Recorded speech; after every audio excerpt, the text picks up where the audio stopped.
JNN Institute of Engineering, Chennai. Join CSC, AI and ML, Cybersecurity, MBA and more. Chennai ஹீட்டா escape பண்ணுங்க. சன்னை விட fun அதிகம். VGP universal கிங்டம்க்கு வாங்க, ஃபன் பண்ணிட்டு போங்க. குறைந்த விலை, நிறைந்த தரம், தங்கள் தேவைகள் அனைத்தும் ஒரே இடத்தில். ஜெயச்சந்திரன். கேரள முதலமைச்சரை நிகழ வச்ச விஜய் வசந்த் எம்பி. கேரளாவில் காங்கிரஸ் வெற்றி பெற்று ஆட்சி அமைச்சிருக்கிற இந்த ஒரு சூழலில் VD சதீஷன் இப்போ கேரள முதலமைச்சராக பதவியேற்றிருக்காரு. இந்த ஒரு நிலையில அவருக்கு தன்னுடைய வாழ்த்துக்களை தெரிவிச்சிருக்காரு விஜய் வசந்த் எம்பி. முக்கியமா மக்கள் மையப்படுத்தப்பட்ட ஆட்சி, உள்ளடக்கிய நலத்திட்டங்கள் மற்றும் சமூக நீதி ஆகியவற்றை முன்னிறுத்தி கேரளத்துடைய ஒவ்வொரு குடிமகனின் முன்னேற்றத்துக்காகவும் சிறப்பா வழிநடத்த அவருக்கு என்னுடைய மனமார்ந்த வாழ்த்துக்கள்னு சொல்லியிருக்காரு விஜய் வசந்த் எம்பி. இந்த இதுவே ரெக்கக்னைஸ் பண்ணியிருக்காங்கன்னா அது வந்து நேரில் பெரிய விஷயம் தான் சொல்லுவேன். இப்போ தந்தையோட மறைவுக்கு பிறகு அந்த டைம் பேசினாங்க. ஸோ அந்த குடும்பத்துக்கு தான் நாங்கள் வந்து சில விஷயங்கள் பண்ண வேண்டியது இருக்குங்கிற மாதிரி காங்கிரஸ் சில தலைவர்கள் பேசினாங்க.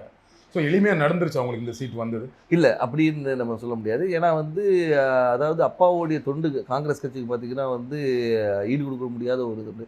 கட்சிக்கு மட்டும் இல்லை, மக்களுக்கும் சரி, சமுதாயத்துக்கும் சரி, அதே மாதிரி வந்து வியாபாரிகளுக்கும் சரி. ஸோ அவங்களோட ஜேர்னி வந்து ஒரு பெரிய ஜேர்னி. அவங்களுடைய கனவு ஃபுல்ஃபில் ஆனது 2019 ஒரு MP ஆகி அவங்களுடைய அந்த டேர்மை முடிக்க முடியாமல் அவங்க வந்து கொரோனாவால் பாதிக்கப்பட்டு இறந்துட்டாங்க. இதில் வந்து என்னென்னா வந்து அந்த டைமில் தான் வந்து எனக்கு வந்து அப்பாவோட கனவுகளை நிஜமாக்கணும். ஏன்னா அது வரைக்கும் இருக்கும்போது நம்ம ஒரு ஃப்ரண்ட் ரன்னராக இல்லவே இல்லை. நான் வந்து அரசியல்னாலும் அப்பா கூட ஈடுபாட்டில் இருந்தேன். நான் ஃபஸ்ட்டு அப்பா மேயர் எலெக்ஷன்லேருந்து கேம்பெயின்ஸுக்கு போயிருக்கேன்.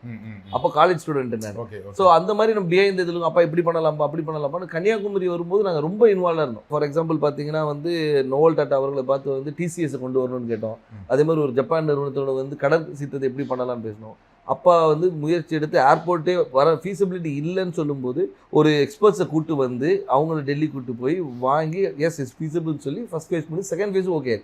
ஸோ இந்த மாதிரி ஒரு விஷனோட போயிட்டு இருக்கும்போது திடீர்னு மறைந்தவொடனே ஐயோ அது பண்ண வேண்டிய கடமை நம்மளுடைய கடமைன்னு நான் சொல்லுவேன். ஒரு தந்தையை விட்டு போன பணிகளை மகனாக செய்ய வேண்டியது, அது குடும்ப ரீதியாகவும் சரி, வசந்தன் கோவாக இருந்தாலும் சரி, சமூக பணியாக இருந்தாலும் சரி, வந்து இது எனக்கு செய்ய வேண்டிய கடமைன்றது எடுத்து உங்களுக்கு அந்த கடமையை அதை நம்ம பண்ணணுங்கிற ஒரு ஆசையும் கடமையும் இருக்குது. பட் கட்சிக்குள்ளே அதை முழுமையாக ஒத்துக்கிட்டாங்களா? கட்சிக்குள்ளே வந்து முழுமையாக ஒத்துக்கிட்டாங்கன்னா நான் வந்து மறைந்த பின்பு நான் உள்ளே வரல. அதுக்கு முன்னாடி பார்த்து AICC மெம்பராக இருந்திருக்கேன், ஆர்ப்பாட்டங்களில் கலந்துருக்கிறேன், நிகழ்ச்சிகளில் கலந்துருக்கேன். ஏன்னா அப்பா ஃப்ரண்ட் ஹேண்ட் இருந்தாலும் நம்ம தெரியல.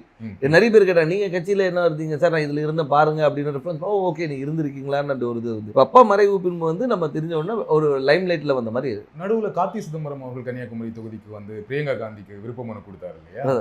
அப்போ எப்படி இருந்துச்சு அது? அப்போ எனக்கு என்ன தோணுச்சுன்னா, ஓகே கட்சிக்குள்ள முன்னாடியே அதுக்கு முன்னாடியே பேசிட்டு இருந்தாங்க, விஜய் வசந்துக்கு தான் தொகுதி கொடுக்க போறாங்க அப்படின்னு பேசிட்டு இருக்கும்போது இந்த ஒரு நிகழ்வு நடந்தது. கட்சிக்குள்ள அப்போ ஒரு சப்போர்ட் இல்லாம இருக்கும். அப்படி ஒன்று, அதாவது அதுக்கு தான் பேர் விருப்ப மனுன்னே வச்சிருக்காங்க. அவங்க விருப்பப்படுறவங்கள வந்து இது பண்றது தான் விருப்ப மனு வச்சிருக்காங்க. ஏன்னா வந்து அப்பா போட்டியிடும் போது ராகுல் காந்தி அங்கே போட்டியிடும் சொல்லி விருப்ப மனு கொடுத்தவங்களும் இருக்காங்க. ஸோ அதனால அந்த விருப்பத்தை வந்து ஒரு அகில இந்திய தலைவர் நம்ம தொகுதியில் கன்னியாகுமரி வந்து காங்கிரஸோட கோட்டையாக இருந்த ஒரு இது, காமராஜர், குமரி அனந்தன் இவங்கெல்லாம் வெற்றி பெற்ற ஒரு இது, டென்னிஸ் எல்லாருமே வெற்றி பெற்று ஒரு காங்கிரஸோட இதாக இருந்தனால அந்த ஒரு பலம் இருக்கிறதுனால வந்து பண்ணால் நல்லா இருக்கும்ன்ற ஒரு இது. இப்போ சீட் கொடுத்தாச்சு, எந்த அளவுக்கு நம்பிக்கையா இருக்கீங்க? ரொம்ப நம்பிக்கையா இருக்கு. மக்கள் என்ன ரெஸ்பான்ஸ் சொல்றாங்க? மக்கள் ரெஸ்பான்ஸ் ரொம்ப நல்லா இருக்கு, ரொம்ப நல்லா இருக்கு. அதே மாதிரி என்னன்னா வந்து ஆதரவும், அதாவது வந்து முதற்கண் வந்து கட்சியோடைய ஸ்ட்ரென்த்தும் இந்த எங்களுடைய கூட்டணியோடைய பலமும், அதுபோல் அப்பா விட்டு சென்ற பணிகளும், அதுபோல் ராகுல் காந்தி அவர்களுடைய வருகை, அது வந்து அந்த கரெக்டாக அந்த மார்ச் 1 வந்தது வந்து ஒரு பெரிய எழுச்சியை கொடுத்தது. எங்கள் தொண்டர்கள் மத்தியிலும் சரி, பொதுமக்கள் மத்தியிலும் ஓகே நம்ம ஊர் வந்திருக்காங்க, அவர் பண்ண, அதாவது ஒரு தலைவராக வராமல் ஒரு தொண்டனாகவும் சராசரி மனிதனாக வந்தார். இப்போ நீங்கள் வந்து எல்லா தலைவரும் வராங்க, மீட்டிங் போகிறாங்க, அப்படி இல்லாமல் ரோட்டில் ஒரு டீ கடையில் நின்று ஒரு பையனை கூப்பிட்டு பேசி அவங்ககிட்ட ரன்னிங் இன்ட்ரெஸ்ட் இல்லைன்னா ஷூஸ் இருக்கா, இல்லைன்னா ஷூஸ் வாங்கி கொடுத்து அனுப்புகிறேன்.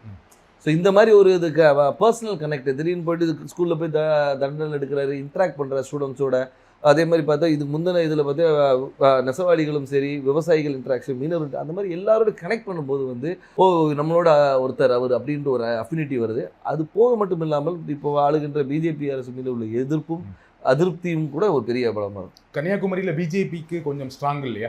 பொன்னார் அவர்கள் ரொம்ப ஸ்ட்ராங்கான கேண்டிடேட் தான் இல்லையா? அதை மறக்க முடியாது. கண்டிப்பாக அதை நம்ம மறுக்க முடியாது. நம்ம வந்து அதாவது BJP தரப்பில் திரு பொன் ராதாகிருஷ்ணன் அவர்கள் வந்து ஒரு 2 முறை MP இருந்தவர் தான், ஒரு பெரிய வேட்பாளர். ஆனாலும் எங்களுடைய கூட்டணி, அதாவது எங்கள் திமுக சார்ந்த கூட்டணி வந்து மிக பலமான கூட்டணி சொல்லலாம். அது வந்து திமுக மட்டும் இல்லாமல் எங்களை சார்ந்து இருந்த மதிமுக, அதுக்கு ஒரு விடுதலை சிறுத்தைகள், அதுக்கு ஒரு முஸ்லீம் லீக், அதுக்கப்புறம் மனிதநேய மக்கள் கட்சி, இது எல்லாமே பார்த்திங்கன்னா வந்து எங்களுடைய ஒவ்வொரு பேஸையும் கவர் பண்ணுது. அதாவது ஒரு முஸ்லீம்ஸ் கவர் பண்ணுறது, திமுகவோட ஸ்ட்ராங் ஹோல்டு, மதிமுகவோட ஸ்ட்ராங் ஹோல்டு, அந்த மாதிரி வந்து எல்லா பாக்கெட்டும் கவர் பண்ணி எங்களோட ஸ்ட்ரென்த்தை வந்து நான் இன்னும் மொபிலைஸ் பண்ணி வச்சுருக்கோம். ஸோ இப்போ பார்த்தீங்கன்னா வந்து இது வந்து எங்களுடைய ஷோர் ஷாட் விக்ட்ரின்னு சொல்லலாம். ஸோ உங்கள் கூட்டணியோட ரொம்ப ஸ்ட்ராங்காக இருக்குது, அந்த கூட்டணியை ஒரு பெரிய வெற்றி தேடித்தரும்னு சொல்கிறீங்க. கண்டிப்பாக திரு வசந்தகுமார் அவர்களுக்கு கன்னியாகுமரி தொகுதி மக்கள் வாக்களித்தாங்க. ஏன் விஜய் வசந்த் அவர்களுக்கு வாக்களிக்கணும்? ஏன் உங்களுக்கு வாக்களிக்கணும்? அதான் வசந்தகுமார் அவர்களுக்கு வாக்களித்தனால விஜய் வசந்துக்கு வாக்களிக்கணும்னு நான் சொல்ல வரல. ஆனால் ஒரு காங்கிரஸ் வேட்பாளராகவும் அதே மட்டுமல்ல வசந்தகுமார் அவர்கள் வந்து இந்த மக்களுக்கும் கன்னியாகுமரி மக்களுக்கும் பல துண்டுகளை செஞ்சுருக்காங்க. அது விட்டு போன பணிகளை வந்து அவர் மகன் செய்வார் என்ற ஒரு நம்பிக்கை அவங்களுக்கு இருக்குது. அது மட்டும் இல்லாமல் வந்து நான் வந்து ஒரு வாரிசாக வந்து நேராக போயிட்டு வந்து நான் நேராக டெல்லியில் இங்கேயும் போய் வரல.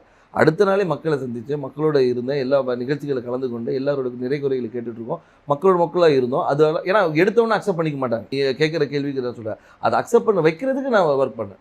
ஸோ அதனால் வந்து அப்பாவுடைய இடத்தை வந்து மகன் வந்து நிரப்பார் என்ற நம்பிக்கையை அவங்களுக்கு கொடுத்தேன். அந்த நம்பிக்கையை வந்து எல்லார் மேலேயும் பெருசாகவே இருக்குது. அதனால் வெற்றி வாய்ப்பு ரொம்ப நல்லா இருக்குது. குமரி மாவட்டத்தில் வரீங்க, ரொம்ப படித்த மாவட்டம், ஆனால் அங்கே நிறைய பிரச்சனைகளும் இருக்குது. அதை கரெக்டாக ஐடென்டிஃபை பண்ணியிருக்கீங்களா? என்னென்ன திட்டங்கள் வச்சுருக்கீங்க? கண்டிப்பாக. அதாவது வந்து நீங்கள் கன்னியாகுமரியை பொறுத்த வரைக்கும் பார்த்தீங்கன்னா வந்து இந்த மிக்ஸ் ஆஃப் ஆல்னு சொல்லலாம். அதாவது கடல் இருக்குது, மலை இருக்குது, எல்லாமே இருக்குது. அதனால் வந்து மக்களுடைய தேவைகளும் அவங்களுடைய இதுவும் நிறைய வேறுபாடுகள் இருக்குது.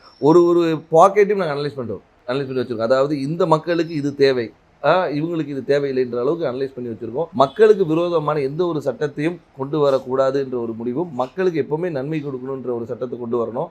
அவங்க மக்களுடைய வாழ்வாதாரத்தை உயர்த்துகிற அளவுக்கு என்ன செய்யணுமோ அந்த திட்டங்களை கொண்டு வந்து. எனக்கு தெரிஞ்ச வரைக்கும் குமரி மாவட்டத்தில் வாழ்வாதாரம் ஓரளவுக்கு நல்ல வாழ்வாதாரம் இருக்கும். எல்லாமே படித்தவங்களாக இருப்பாங்க, வேலையில் இருப்பாங்க.